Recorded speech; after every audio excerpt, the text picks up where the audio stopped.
네, 이어서 오면 해설 강의 해보도록 하겠습니다. 네, 오면은요, 이 큰 정부와 작은 정부라는 개념에 대해서 나와 있습니다. 아주 거칠게 말하자면요, 여러분들, 돈을 많이 쓰는 정부를 큰 정부라 하고요, 돈을 적게 쓰는 정부를 작은 정부라 합니다. 돈을 어떻게 하면 많이 쓸까요? 돈이 많아야 돈을 많이 쓰겠죠. 정부는요, 이제 세금을 많이 걷어들여서 예산을 확보를 합니다. 그래서 세금을 많이 걷어들여서 돈을 많이 쓰면 큰 정부, 세금을 적게 걷어들여서 돈을 적게 쓰면 작은 정부다. 이렇게 이해하셔도 될 것 같습니다. 그러면 여러분들 돈이 많아지면은 정부가 이렇게 할 수 있는 일이 굉장히 많아져요. 그래서 큰 정부는 정부가 적극적인 역할을 강조하는 개념이 되겠습니다. 1번 문제로 넘어가서 다시 설명을 해보자면 큰 정부는 정부의 적극적인 역할을 강조하는 반면 작은 정부는 정부의 개입을 줄이고 시장의 자유를 중시하는 개념이다. 이렇게 써주시면 될 것 같습니다. 네, 세금으로 얼마나 많은 역할을 할 수 있는지에 따라서 이 정부, 큰 정부, 작은 정부가 나뉜다. 이렇게 생각을 해주시면 될 것 같습니다. 그럼 이 큰 정부와 작은 정부의 장단점을 한번 정리를 하고 넘어갈 텐데요. 이 기사를 보면서 설명할 수도 있겠지만 제가 한번 이렇게 글로 정리를 해봤습니다. 네, 일단 큰 정부의 장점부터 알아보도록 하겠습니다. 네, 세금이 많으니까요. 당연히 이 세금으로 할 수 있는 것들이 많겠죠. 먼저 사회 안전망이 강화될 겁니다. 복지 정책에 많은 예산을 투입할 수 있게 됩니다. 그래서 돈이 없는 실업자들이라든지 아니면 노인들을 위한 의료, 실업 이런 혜택들이 많이 돌아갈 수 있겠습니다. 그리고 정부가 직접 공공일자리를 창출할 수도 있습니다.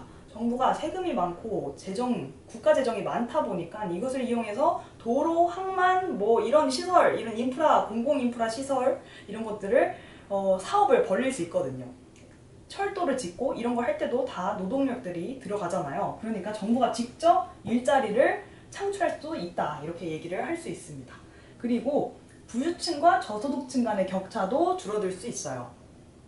부유층들한테 세금을 많이 걷어들이게 될 거 아니겠어요? 그러면 저소득층한테 이 부유층한테 걷어들였던 세금을 저소득층한테 혜택을 주다 보면 당연히 소득 격차가 완화되겠죠.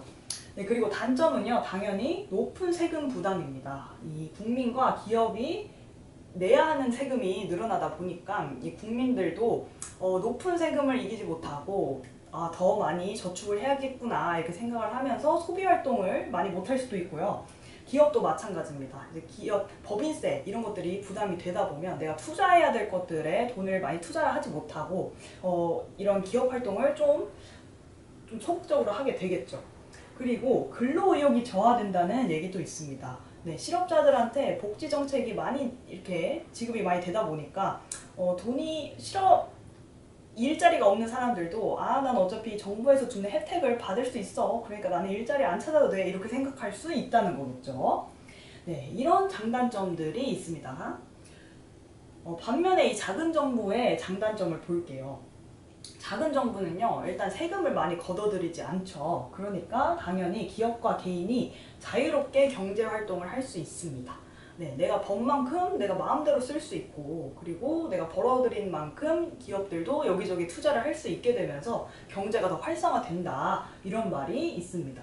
네, 그래서 낮은 세금 부담으로 경제적으로 자유로움을 더 많이 느끼게 되겠죠.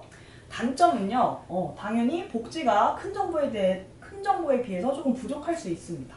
그리고 소득 격차도 확대될 거고요. 그리고 공공 서비스가 조금 약화될 수도 있겠죠. 네, 그래서 이런 대표적인 국가가 미국, 홍콩, 싱가포르 등이라고 합니다. 네, 아까 설명을 못 드렸는데 이 큰 정부라 불리는 대표적인 국가들은 이렇게 북유럽 국가들이 있습니다.